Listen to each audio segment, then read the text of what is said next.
Well, viewers, now to start off, the North versus South debate has been raging on across the country. While the last batch of assembly elections set the divide politically, the latest interim budget has now added an economic angle to the clamour as well. Leaders from southern states are alleging discrimination from the centre, with some even going as far as asking for a separate nation. Now, Prime Minister Narendra Modi also tore into the opposition, asking them how many pieces do they want to divide the country into. Let's firstly listen to the Prime Minister earlier today in the Parliament. Now, before that, in fact, earlier in the day, Congress MP Adhir Ranjan Chowdhury echoed similar sentiments in the Lok Sabha. He alleged that the centre deliberately discriminated against non-BJP ruled states in regards to fund distribution. Let's listen to his reaction.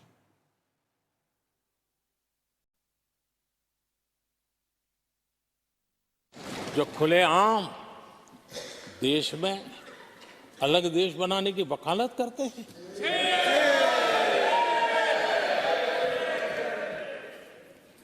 जोड़ने की बातें छोड़ो, तोड़ने की कोशिश करिए। यार, आपके अंदर क्या पड़ा हुआ है?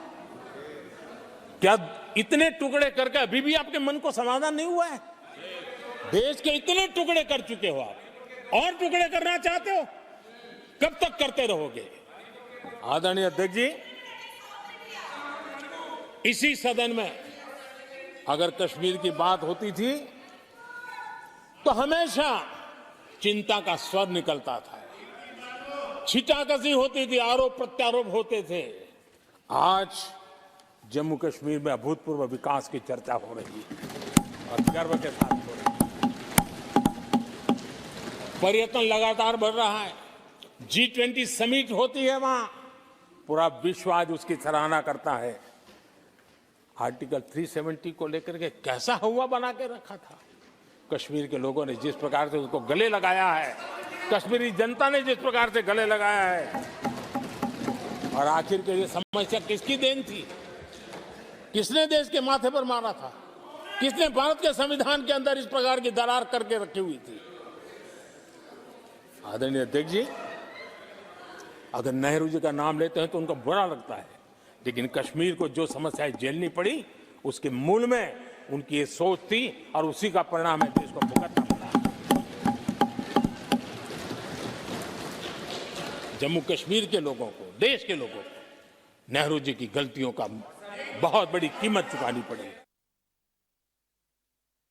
Well, that was the Prime Minister who, of course, spoke earlier in the day in the Parliament. This was in connection to some of the reactions that have been coming in about the North-South divide, demand for a separate, nation and much more. Meanwhile, Adhir Ranjan Chowdhury, of course, earlier in the Parliament also went on to speak about, somewhere most of the states, especially the non-BJP ruled states, getting less in terms of the devolution. Now let's listen to what he said. Non-BJP ruled states are being deprived from having their legitimate due. The latest example is Karnataka, where the entire ministry has been agitating against the indiscriminate and arbitrary attitude of your administrations. They are alleging that they are being famished by sheer discrimination being played from your ministry. I would like to know whether state government of Karnataka has been deprived from obtaining their legitimate due. Now, meanwhile, his claims were met with fierce rebuttal from the finance minister, who is, of course, from the south herself. Now, Nirmala Sitharaman reminded the opposition that there is a process in place to ensure fund allocation, and it doesn't really depend on any of the whims and fancies of the political leaders. Adhir ji, please understand, I don't have the right to change as per my whims and fancies, that I like a state or this state is against my party politics and therefore, no way. I have no role. In fact, I would have to follow it 100%. And that's what I've done in my term here. And that's what every finance minister does in their term. Finance Commission giving recommendation, that which I have to implement, it is done without any kind of fear or favor or anything like that. So this apprehension that some states are being discriminated against is a politically vitiated narrative which, I'm sorry to say, vested interests are happy to go about saying it. There's just not a possibility that any finance minister can intervene to say, I don't like this state, stop the payment. No way. It cannot happen that way. The systems are well placed that the recommendations of the Finance Commission for every month's devolution will have to happen. Have you started spending on items which you were not supposed to spend? I'm not even questioning that. Do spend it, but don't put the blame on me. Don't put the blame on the centre. Meanwhile, Adhir Ranjan Chowdhury, of course, isn't the first Congress Neta to allege discrimination. Lok Sabha MP from Karnataka, DK Suresh, went as far as demanding a separate nation owing to the alleged discrimination. And that's, of course, where the Prime Minister as well responded. So let's listen in to what DK Suresh had to say a few days earlier. Most important point is the core question of the development of Kerala, making more employment opportunities, more investment, and facing the challenge of a recession which is in the making, and the differential treatment by the union government is creating a lot of financial problems for the state. So we want to repair that damage. I cannot say that we can overcome, but we can repair the damage, and we are fighting for getting the maximum benefit which we are owing. That we are trying. At the same time, we are not succumb to any kind of pressure which will defeat the interest of the Kerala people. ನಮ್ಮ ದುಡ್ಡು ನಮಗೆ ಕೊಟ್ಟರೆ ಸಾಕಾಗಿದೆ. ಇವತ್ತು ನಮ್ಮ ಬೇಡಿಕೆ ಏನಿದೆ, GST ಮತ್ತು ನಮ್ಮ ರಾಜ್ಯದಿಂದ ಬರ್ತಕ್ಕಂಥ ಕಸ್ಟಮ್ಸ್ ಇರ್ಬೋದು, ಡೈರೆಕ್ಟ್ ಟ್ಯಾಕ್ಸಸ್ ಏನು ಬರ್ತಾ ಇದೆ, ಇನ್ಕಮ್ ಟ್ಯಾಕ್ಸ್, ದಕ್ಷಿಣ ಭಾರತಕ್ಕೆ ಬಹಳಷ್ಟು ಅನ್ಯಾಯ ಆಗ್ತಾ ಇರ್ತಕ್ಕಂಥದ್ದನ್ನ ನಾವು ಪ್ರತಿಯೊಂದು ಹಂತದಲ್ಲೂ ನಾವು ನೋಡ್ತಾ ಇದ್ದೇವೆ. ಒಟ್ಟಾರೆ ನಮ್ಮ ಪಾಲ್ ಏನು ಸಿಗಬೇಕಾಗಿದೆ ಅಭಿವೃದ್ಧಿಯ ಹಣ, ಇವತ್ತು ಅಭಿವೃದ್ಧಿಯ ಹಣ ಉತ್ತರ ಭಾರತದ ಕಡೆ ಎತ್ಕೊಂಡೋಗಿ ಹಂಚ್ತಾ ಇರ್ತಕ್ಕಂಥದ್ದು ಕಾಣ್ತಾ ಇದ್ದೇವೆ. ನಮಗೆ ಎಲ್ಲ ವಿಚಾರಗಳಲ್ಲೂ ಕೂಡ ಅನ್ಯಾಯ ಆಗ್ತಾ ಇದೆ. ನಾವು ಅದನ್ನ ಮುಂದಿನ ದಿನಗಳಲ್ಲಿ ಖಂಡಿಸಲಿಲ್ಲ ಅಂತ ಹೇಳಿದ್ರೆ ಪ್ರತ್ಯೇಕ ರಾಷ್ಟ್ರಕ್ಕೂ ಕೂಡ ನಾವು ಬೇಡಿಕೆಯನ್ನ ಇಡಬೇಕಾದಂತ ಅನಿವಾರ್ಯ ಪರಿಸ್ಥಿತಿಯನ್ನ ಹಿಂದಿ ಪ್ರದೇಶದವರು ನಮ್ಮ ಮೇಲೆ ಹೇರ್ತಾ ಇದ್ದಾರೆ ಅಂತ ಹೇಳಿ ನಾನು ಭಾವಿಸ್ತೇನೆ. I know that Srimati Nirmala Sitharaman is a very intelligent leader and a minister, but she represents Karnataka. What she had uttered in her budget speech, for example, there are so many issues, I don't want to comment on those issues.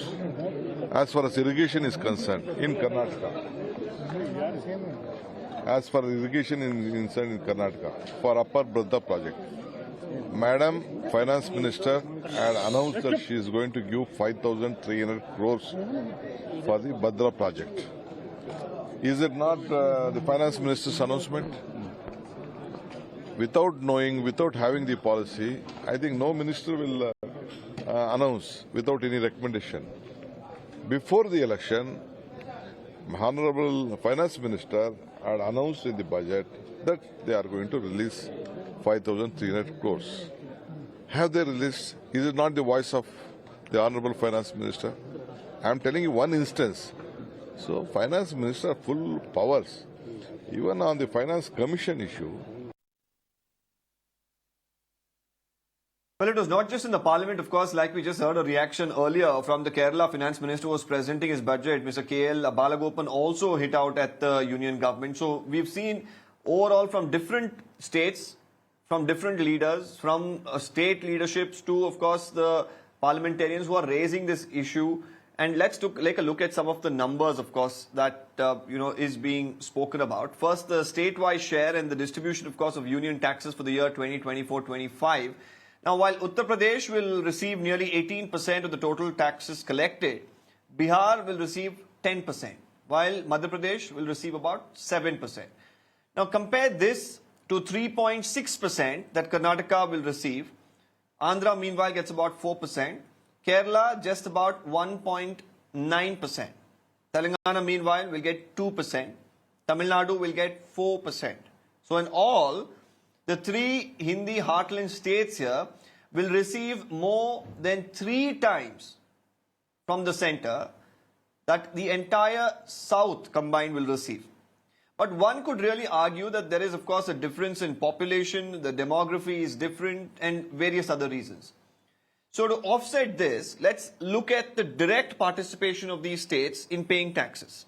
Now, on an average year, 1.6 of India's population paid taxes in the financial year 2022-23, this is. Surprisingly, neither Madhya Pradesh nor Uttar Pradesh or even Bihar are anywhere near that figure. In fact, most of North India is below the national average. Now, in contrast, every South Indian state is way above the national average. So when we look at these numbers, are some of the issues that are being raised by the leaders valid? But also, to the extreme extent to which they are taking it, is that something that's warranted? These are the biggest questions that come up. And time and again, of course, it has been raised. Today, we saw a press conference by the Karnataka Chief Minister along with the Deputy Chief Minister talking about, the funds that have been allocated to the state and how it has not been at par. To open this up, I have Nizam Faujdar of the Congress Party today with me. Vivek Srivatsa, political analyst, is also with us. Madhavan Narayanan, senior journalist. G.S. Prashant of the BJP as well joining us today. So let me take this across. Firstly, to the Congress Party, Mr. Nizam Faujdar, from Kerala to Karnataka to even Mr. Adhir Ranjan Chowdhury raising the issue of Karnataka in the parliament, we've seen all of it happen, and then the response as well, maybe an indirect one from the Prime Minister that came in. I just, read out some of the statistics. We are putting out those numbers as well. There is, of course, a big contrast that we do see in terms of the devolution that's concerned. But overall, if we speak to economists, they've, of course, testified that you cannot really correlate the revenue that's generated from a state to the devolution that it gets, because in a federal structure, it doesn't work that way. Your take on the matter? Put it this way, let us start from the beginning to the end. In 2014, when we left the government and we, handed over the government to the BJP, on the assumption that the BJP says the country was underdeveloped or it was developing. On that note, as of today, after 10 years, they claim that this is Amrit Kal, they claim this is the Viksit Bharat, and it is the most developed country. In that regard, my simple understanding is that, and then my question to BJP is that out of 12.19 lakh crores of tax received from GST, Uttar Pradesh gets about 2,18,000 crores, Bihar gets about 1.22 lakh crores, Madhya Pradesh gets about 95,000 crores, Maharashtra gets about 77, whereas we give about 4 lakh crores to the central government, and what we receive is just about 44,485,000 crores. My question is that when I am paying 1 rupee of GST or the tax from here, and what I receive back is just about, if I pay 100 rupees, I get about 3.19 paisa. And the surprising part is that the BJP ruled state like UP gets about, for every 100 rupees of tax they pay, they get about 330 rupees as the rebate, as a reward. And interestingly, their alliance, where they had the NDA alliance in Bihar, they get about 400 rupees, they get about 919 rupees as a reward for not doing well. My question is, if BJP's administration is fabulous and it is doing really great as per the FM and the Prime Minister that हम विकसित काल में आ गए हैं, अमृत काल में आ गए हैं, तो आपको, you need to bring that level playing field. What is, now tell me, in the health index, where is UP and where is Karnataka? In health index, where is Bihar and where is Karnataka? If you come down to the per capita, we are nearly about 2.5 lakh rupees, and they're just about 80,000 rupees per capita. And now my question is, if they are 22 crore of people in UP, and they're just giving about 1/5 of the tax collection that we do, and we are 1/5 of the population ratio to the UP, and we are giving nearly 4 lakh crores. And my question is, what kind of development has the Modi done in the last 10 years? The BJP needs to answer this. Why? Why are you Okay. not giving reward? Okay, we'll take it across to the incentives BJP people who are immediately. really doing We'll also, well? of course, bring in financial experts to give us an idea, which is apolitical in nature. But I want the BJP to respond because, there has been an issue about GST dues from quite some time that the state has been dealing with.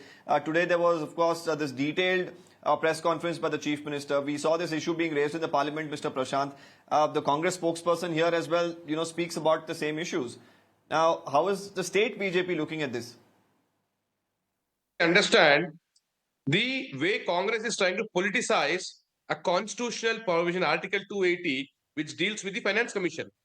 The Finance Minister on the floor of the House has made it very clear that she cannot have any bipartisan attitude there towards any state to say she will ensure that a particular state gets more money and the other state does not get. She cannot do that, and it is beyond her powers to do that. Therefore, this rhetoric by the Congress to say that certain Prashant, states who are has not the getting power is then? totally false. Okay, let me complete. And if you look at the budget size in financial year 14, the budget size was 15.6 lakh crores. Now it is 45.03 lakh crores in financial year 24. So the budget size of the economy has also grown multifold in the last 10 years. And now, to my Congress friends and to others as to what Pradhan Mantri Modi has given to Karnataka, I will read out, please make a note. Funds from the center. What we were getting in financial year 14 was 22,900 crores. Now we are getting 62,422 crores. For tax devolution and grant in aid, we are getting 4.91 lakh crores in the last 10 years versus 1.42 lakh crores in financial year 4 to 14. And PM Mudra Yojana, 3.99 crore loan account sanction, 2.26 lakh crore has been disbursed. PM Swanidhi, 603.84 crore disbursed. 4.6 lakh street vendors benefited from this working capital. In fact, 2.3 crores of them are eligible for, 2.3 lakhs of them are eligible for the third installment.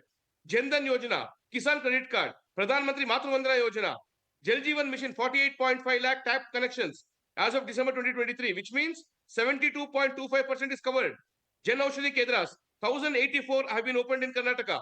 National Smart Cities, 837 projects have been completed at a cost of 11,895 crores. And national highways, what was pathetically growing during Congress. Well, let's not, now it is 7,920 kilometers versus 6,177. So therefore, let's not the go opposition has into no role to criticize the BJP government. Let's keep the debate around the devolution aspect. Let's keep the debate around the devolution aspect. We can, of course, talk about various developmental activities. Let me answer that as well. Yeah. The 15th Finance Commission, which is now happening, there was a fixed method. And it's a constitutional authority. It is not done at the whims and fancies of a particular political party. It's not like how the India Alliance or Ghamandiya Gathbandhan happens over a dinner meeting. No, this is a constitutional thing. Article 280 of the Constitution deals with it, and you have to go by it. And consistently, the devolution of taxes has been as per the Finance Commission. And in 15th Finance Commission, they have allotted a particular percentage to Karnataka. And the other aspect of saying whether the North Indian states are doing well or not well, you go back about 50 years in history, when Karnataka got some of the best public sector enterprises then, HAL, BML, BHAL, which means the North Indian states did not get them at that point in time. So it is not a question of only Karnataka losing out now. At some point in time, the entire country has to develop, and by 2047 to be a developed economy, the Viksit Bharat, this is the process. And it is not that some states are being devoid. And the FM has clarified on the floor of the House. Unlike Sitharaman, who chose not to speak in the assembly, but he spoke in the press conference, the finance minister has clarified that 100%. Okay, I'll bring in Madhavan Narayanan as well. He's a senior journalist. Where is also, the money? Where is the money? He's of course Prashant, been looking at finances. He's been looking at. Hold on, Prashant. I'll bring in Madhavan Narayanan here because he's an expert in the field. So let me try and get a perspective from him. Mr. Narayanan, we've of course seen this in the last few years, this being time and again debated. When you compare it with the UPA era and now, the NDA era or, the BJP era, do you see a stark contrast? And do you really look at it as, a targeted attempt at looking at probably opposition-ruled states and giving them less part of the devolution? Yeah, Deepak, let me say three things very carefully. First of all, when we discuss numbers on such an issue, if you get sentimental, you're losing the debate. You're supposed to be very calm, quiet, and reel out the numbers, that is systematically. The second thing is, we should not be confusing apples with oranges. GST is not income tax, and GST and income tax together have nothing to do with the central government outlays on public sector expenditure, as in public sector companies. And neither of these three, none of these three have anything to do with loan schemes and things like that, which are given by banks. Okay, if we do not have intellectual clarity, we can sink into low-level debate. I'm very clear, because this country has come to a point where all kinds of politicians shouting at all the time, and knowledgeable people have no respect, and the country will go to the dogs if this is what is going to happen.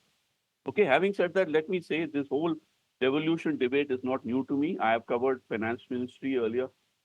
Every finance commission, that it has been a practice for states that pay higher taxes to complain that they are not getting enough of the revenue. This country is based on the principle of, give and take, where there's a lot of gains from being together. That's why we are united.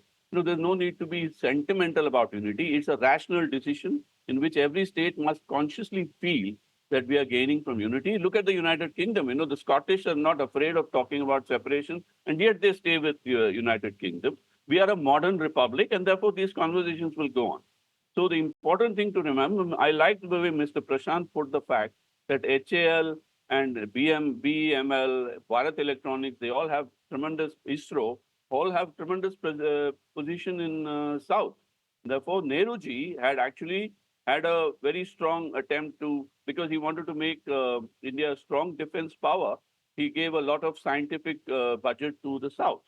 But at the same time, it's important to remember that we have to understand that everything cannot be based on what you contribute. Some of it is based on needs. It is a fact that in the heartland seats more money because they are backward. I am worried about the fact that, for instance, in the latest budget, that the thing that needs to be discussed is that Swachh Bharat budget has not been spent properly. The government has fallen short on expenditure. So instead of spending it on health and education, if you spend on highways and airports, it's a thing that needs to be discussed. So those are the things that really matter. As far as the devolution is concerned, GST follows a specific formula, but the central government takes 50% of it. And that is a matter of debate, because as the country grows, every state government will demand more. And that is something that needs to be considered. Finance Commission has always followed the formula of combining fiscal performance with needs. And sometimes the active states, the economically high growth states, fall short. But it's important to remember that economic growth is also part of an interaction between states. For instance, there used to be a time when Bombay companies, when it was called Bombay, they used to say, we pay a lot of tax. But the corporate office is in Bombay. The factory could be in Karnataka or Gujarat or even Nagaland. So it's important to understand, as a country, there's a lot of give and take. But politically speaking, it's very important to understand that numbers need to be done properly. We need an independent commission, because central government, public sector outlay increasingly is going towards infrastructure. And we need to understand why infrastructure money is spent more in BJP states than in Congress states. And no point in debating on TV on that. We need a proper committee to examine the numbers, so that instead of talking with rhetorical sentiment, as all these politicians are doing, we should get academicians. We have a lot of good PhDs in economics. We have stopped respecting economists. That has become our culture. If TV channels also start doing what politicians are doing, then there's nothing more to say. What we need is a committee to exactly do the numbers and quietly submit a white paper instead of making a loud speech. Agreed. Financial experts, of course, on this topic, are going to be very keen understanding this topic better. I also have Vivek Srivatsav on the panel. Let me take an opinion from him. Mr. Srivatsav, you've heard the three speakers here. How do you really read between the lines here? I'll try to address what Mr. Madhavan was saying. Number one, yes, I do agree with him that the issue should be taken up with experts. What is his opinion about Nirmala Sitharaman? Is she qualified to become the finance minister? And we had an HRD minister called Smriti Irani who was probably 10th or 12th pass. I mean, does the opposition have a right to attack the central government if this is the kind of team that they are making? At least Dr. Manmohan Singh, with whose economic views I may not have agreed, being a leftist, by a thought process. But however, yes, he was an educated man and he had his own respect. So are we having that kind of a team at the center? Now, secondly, now he also said that let's not be emotional. UP and North India is also a part of the country. And therefore, if they're not doing well and there is something surplus coming from South, let's invest it over here. Yes, very right. But however, I'll give you the political angle of it, Mr. Madhavan. The fact is there are 80 seats of Lok Sabha coming from Uttar Pradesh, 40 from Bihar, and a similar number coming from Madhya Pradesh. Now, these seats are very important for any political party to win, to make a government at the center. That's what is happening. So here, instead of concentrating on the economics, the central government, the BJP is concentrating on populism. If the chief minister of Uttar Pradesh is more happy being known as a bulldozer Baba rather than SM Krishna, who transformed Bangalore into an IT city, and later on there was a chief minister who made Hyderabad again an IT hub, where Mr. Bill Gates used to come very regularly when we were in my younger days, and we used to see a massive Microsoft setup being set up over there. So where are the priorities and who's going to take the initiative? And this is the second term of the chief minister of UP. Is there going to be any appraisal or no appraisal? The governor of Kerala did not pass out a particular financial bill for 2.5 years. And the government of Kerala had to suffer. Many things, many investments and many schemes had been put to hold. Who's responsible? And the honorable governor was acting not at the best of the honorable president of India, because he doesn't respond to the president of India anymore. He is reporting to the home ministry, it seems. I mean, these questions need answers, and these are political questions. But so Mr. Srivatsa, interesting that you did mention, yes, there is a political angle you mentioned. You said the number of seats probably in the Hindi belt is much more compared to the southern seats. But there is another argument that could also come in here, that for opposition parties, especially the Congress, which saw brighter days in southern part of India, for example, in Karnataka, in Telangana, and BJP somewhere, has not been able to get a strong foothold in the south. Do you feel once again for the Congress as well to bat Deepak, for some of the states here instead of looking at a holistic growth? One second. Deepak, I want Mr. Srivatsa or probably the Congress as well to respond on this. BJP has got more seats. Hold on, Prashant. Hold on. I want a response. Do you feel that the Congress as well is convenient to raise these issues at this point in time instead of a holistic growth? Yes. Now, see, first of all, it is not a question of being selective. It is not that the Congress or the left or the other parties are anti-North or anti-UP. We have to fight elections there. We have to win. We have to get the seats. We need the love of the people, and only then a government can be set up. So that is not the question. So holisticness is a different issue. Here we are talking about the policy of the victimization by the BJP in the central government, of those governments which do not belong to that party. Victimization of BJP. The issue is not of North versus South. You see, the issue is that the BJP and the central government are trying to victimize deliberately. They are not letting the other governments which are run by the Congress or the left function properly. That is the issue. We are not against UP. We are not against Bihar. We are not against North India in any way. Let there be holistic development. If a little bit is taken extra once in a while, but then however, bulldozer Baba, that is how the UP chief minister wants to be known. What do they say? You have another government in Bihar. The chief minister keeps on jumping, democratic alliances now and then. Will they be addressed by the central government ever? What is the kind of team you have over there? Who's your RBI governor? Prashant, quickly come in. I want another response from Mr. Faujdar as well. But Prashant, come in. You wanted to rebut. Yes. Only 5 seconds more. 5 seconds more. No, Deepak, let me complete now. See, the so-called political analyst, let him make his application. I'll come back. The debate isn't over. Mr. Srivatsa, the debate isn't over. We are not here sitting on giving out names. Let him talk subject. If he is aware of the budgetary process, how it happens, we can debate. I'm a chartered accountant. I know how the numbers work and how the devolution of taxes work. It is not about the central not giving schemes. The entire rhetoric of Congress inside the house and outside has been, there is no money which is doled out to states. With all this money which is coming out by the central government, apart from the devolution of taxes, in terms of the direct taxes, what percentage?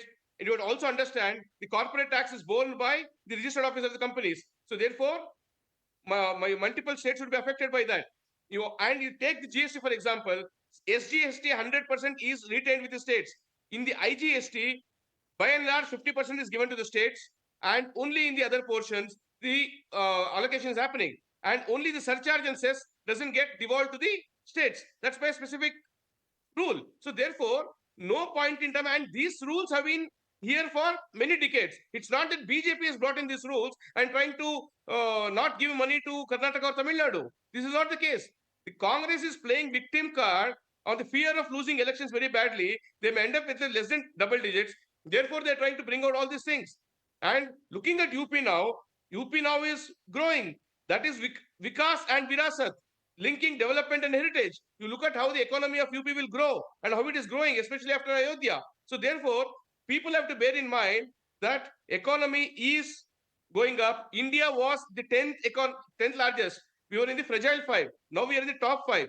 We are aiming to be top 3 in 2030, which means we are progressing in a manner to show the world that we are on the verge of becoming the Vishwaguru, whereas Congress, for its cheap political gimmicks, is wanting to make these issues, saying that there is a step under the treatment to some states. Definitely not.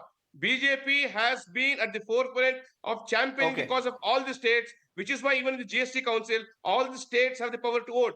Therefore, at no point in time, the states are being bulldozed, and every state has got ample time to discuss in the finance commission setup. The finance commission Okay. Quickly, Fauzdar, I want you to come in, and before that, I also want to bring in some more data that in fact I've been looking at.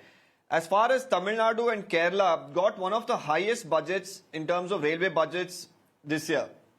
They're talking about allocation for the South, Mr. Fauzdar, because today we also heard the Kerala, finance minister speak about how they're not getting their due.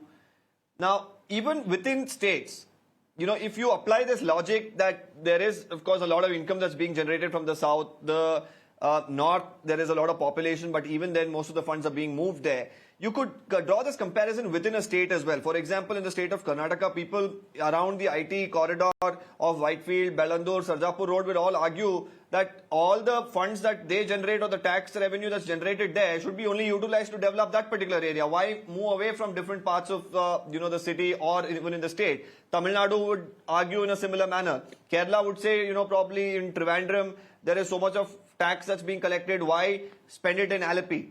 Do you think that sort of a logic works? I don't have empathies for the people who are speaking like this. I have sympathies in the way they have this kind of a thought process. Very simple. What is the if they have raised the railway budget in the Kerala and Tamil Nadu, and much more than what it was before, just give me the same data. What is the difference between what they have allocated to the northern India and to the southern India? In the same breath, I'm saying the brothers in the North India are my brothers. They are my blood brothers. At the same time, they are in the people in the South are the same. But my question to the BJP is, when they're saying हमने विकसित भारत बना दिया है, तो उनके give the state what it earns back to the same state if it is a level playing field. If Viksit Bharat ho gaya hai, Prashant sits here and says 2047. Who has seen for 2047? It's 25 years from now. Tell me what is happening today. We are suffering from a lot of issues. We want to we want to develop far better. We want to become the capital of artificial intelligence. We want to have the best roads in the world. We want to have a best capital, IT capital in the world. We want to have, the best manufacturing units and output here. But we are having 28,000 factories in Karnataka, but UP has just about 20,000. Now tell me where. The Bihar has just about 8,000 and we have about 28,000. I'm not saying we are better. I'm not saying the Congress is saying this. I'm saying it's a pure fact. You need to understand that how you are going to distribute. Prashant says Sitharaman doesn't have the rights. He says Modi doesn't have the rights or the control over the distribution of funds. Then why are they sitting in the government? What is the kind of policy that they're creating? I want UP to be as developed as Karnataka. I want Bihar to be as developed as Tamil Nadu. I want Jharkhand to be as developed as Kerala. I want, the Madhya Pradesh to be as developed as Telangana. I'm not saying that they are bad or we are good or they are good or we are bad. I'm simply saying how are you creating a level playing field in this country where we have so much of diversity from the language point of view, from a religion, from a caste, from a terrain, from various angles? I am saying, Okay, if you're you're saying talking about Viksit Mr. Bharat, Fauzdar. You know, I agree with you on certain points. I disagree with you on certain points. You're saying that there should be a level playing field that should be created, Deepak. and there is disparity. You've spoken about it in terms of education, and to create a level playing field, there has to be, of course, funding that needs to be done. And how do you create it, or else? Deepak, absolutely. Deepak, look at the funny Absolutely. aspect. If you, Congress is Deepak, crying if you about are the Bihar eldest now. son, Deepak, if you are the Till about eldest son 15 in the days back, Congress was family, in power in Bihar. Prashant, your Mr. Nitish Kumar has been ruling this state for the last 25 years. It is Please not have our some Nitish shame Kumar. in Nitish putting was the as blame much on us. yours, Okay. as Please much have ours. some Okay, shame. So, You don't even Nitish, understand what politics Mr. is. Nizam, Nitish Arey has bhai, been with everybody. Your, So therefore, Arey he was bhai, with you till a Shivraj few Singh weeks Chauhan back. was Now ruling he's for with the us. last 25 That doesn't years. change You the Arey bhai, landscape you in are Bihar. not understanding. You don't know That who doesn't to change the blame. landscape in You Bihar. have to blame Now your we are own championing the cause government. of Karnataka, I'm saying so Bihar is sorry getting about more. your thought 3 weeks process. ago, were you talking I'm the so same language? sorry. I feel 3 sad that you weeks ago, don't were you talking the same understand. language? No. You would have never mentioned Bihar 3 I weeks feel sad ago. that you don't understand. Mr. I said Nizam, 3 weeks ago, you Madhavanji said, wouldn't have listen, had the Prashant. same discussion about Madhavanji Bihar. said you Now have you're to bringing up talk Bihar. with discreteness. You Talk need to about your understand the leader on the numbers. house, You need to Adhir Ranjan understand the Chowdhury, talking about process. Mamata You need to Banerjee. understand how the Please talk about devolution the elections Okay. in happens. West Bengal. By the time we Who find a is- middle where ground are there you? between the Who is BJP and the What are Congress, you? I'll once again bring in Madhavan Narayan. I Mr. think Madhavan, Madhavanji some would of speak the some aspects sense. that you Madhavanji, mentioned please earlier tell us. were also rebuked by some of the panelists. You've heard quite a bit of what they've had to say in the last 10 minutes. Now, what is your take on some of the statements that they've made? Let me say that both sides have a point, but let us make this sober because, as I told you, anything involving numbers like this has to be sober. All I have to say is this, that any priority in allocation is not just based on resources, it's also based on needs. But I think it's a very important point Mr. Fauzdar made. What is development also needs to be decided, and what is the short term also has to be decided instead of long term slogans.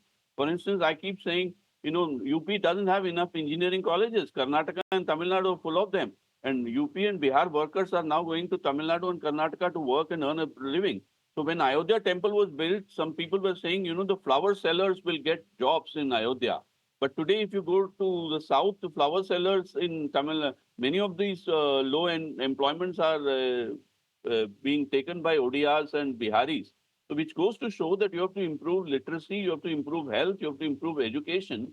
And it's not just about who gets how much, it's also about what it gets spent on and in what time frame.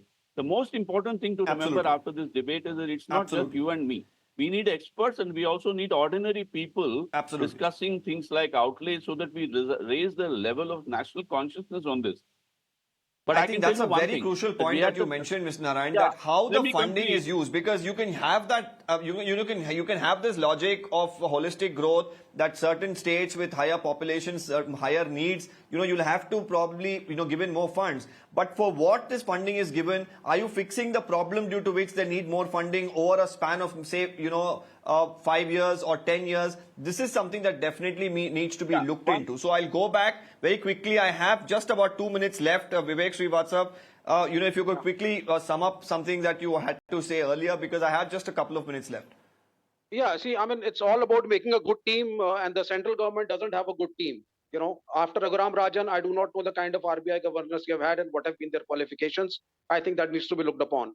I do not know if Nirmala Sitharaman is really qualified enough to be becoming the finance minister, or but Mr. once again, you just say they don't have a good team. If you back that statement up with some of the data, some facts, the viewers as well will get a better perspective instead of just throwing out names and saying that they were good and these were not good.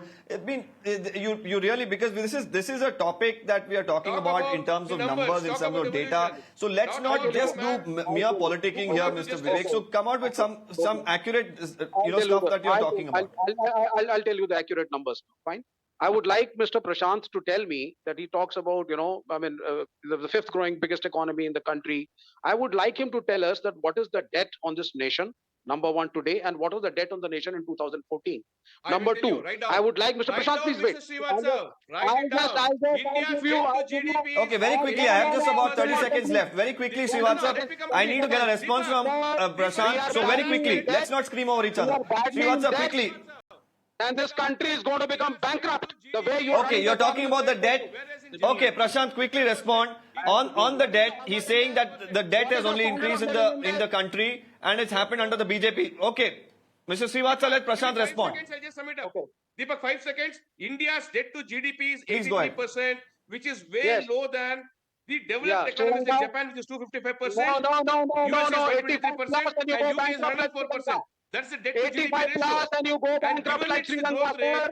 this is definitely That is sustainable. the reality. At 83%, What are the this NPAs? growth rate is sustainable. How much of And loan has our been- growth has been rate is also improved? being pegged at 7%. Oh, please, And we sir, are it one is of the a very best skewed growing growth rate. economies in the year.